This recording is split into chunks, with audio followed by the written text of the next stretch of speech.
প্রিয় দেশবাসী, আসসালামু আলাইকুম। কেমন আছেন সবাই?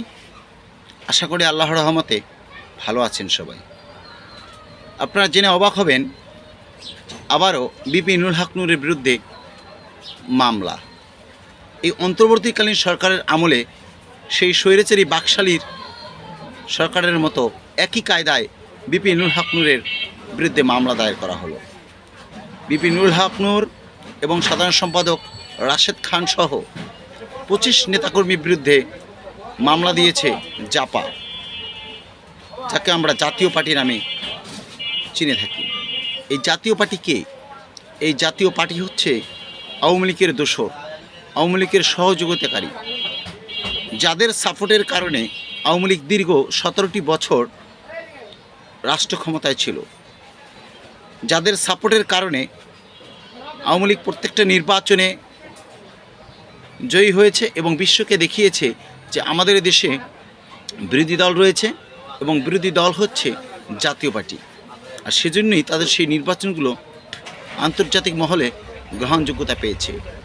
যদিও বাংলাদেশে সেই নির্বাচন গ্রহণযোগ্যতা পায়নি বা জনগণের কাছে সেই নির্বাচন গ্রহণযোগ্য নয়, কিন্তু তারা কাগজে কলমে বৈধতা দেখাতে পেরেছে একমাত্র এই জাতীয় পার্টির কারণে। সেই জাতীয় পার্টি কিন্তু এখনও সিনা টান করে এই স্বাধীন বাংলাদেশে ঘুরে বেড়াচ্ছে। আওয়ামী লীগকে জানেন আপনারা নিষিদ্ধ করা হয়েছে, কিন্তু জাতীয় পার্টিকে কিন্তু এখন পর্যন্ত নিষিদ্ধ করা হয়নি। তারা কিন্তু রাজনীতি করছে সগৌরবে। আর তারা এখনও দেশে নির্যাতিত নিপীড়িত সে সমস্ত নেতাকর্মীর বিরুদ্ধে মামলা দিচ্ছে, আর সেই মামলা নিচ্ছে এই দেশের প্রশাসন।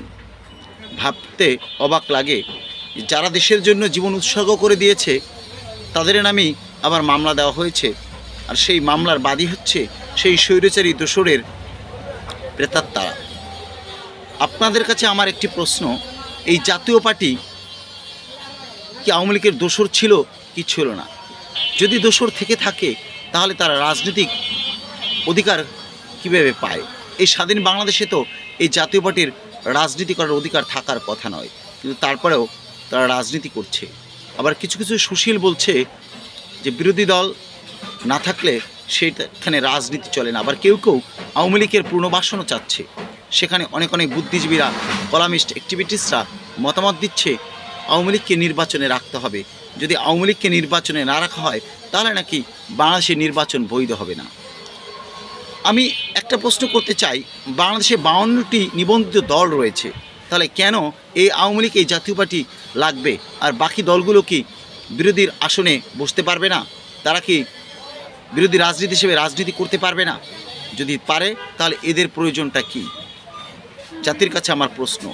এবং এই যে বিপি নুরুল হক নূরের নামে মামলা দেওয়া হলো, এর যৌক্তিকতা কতটুকু? আমি যতটুকু শুনেছি, জাতীয় পার্টি হামলা করেছে গণ অধিকার পরিষদের নেতাকর্মীর উপর, তারই ক্ষোভে তাদের কার্যালয় ভাঙচুর করা হয়েছে। এখানে তারা দোষী হতে পারে, তাদের বিচার অবশ্যই হতে পারে, কিন্তু সেখানে বিপি নুরুল হক নূর, রাশেদ খান কি সেখানে হামলা করতে গিয়েছিল? তাদেরকে আসামি কেন করা হলো? এটাই আপনাদের কাছে আমার প্রশ্ন। আশা করি কমেন্ট করে জানাবেন প্লিজ। ধন্যবাদ সবাইকে, ভালো থাকবেন সবাই।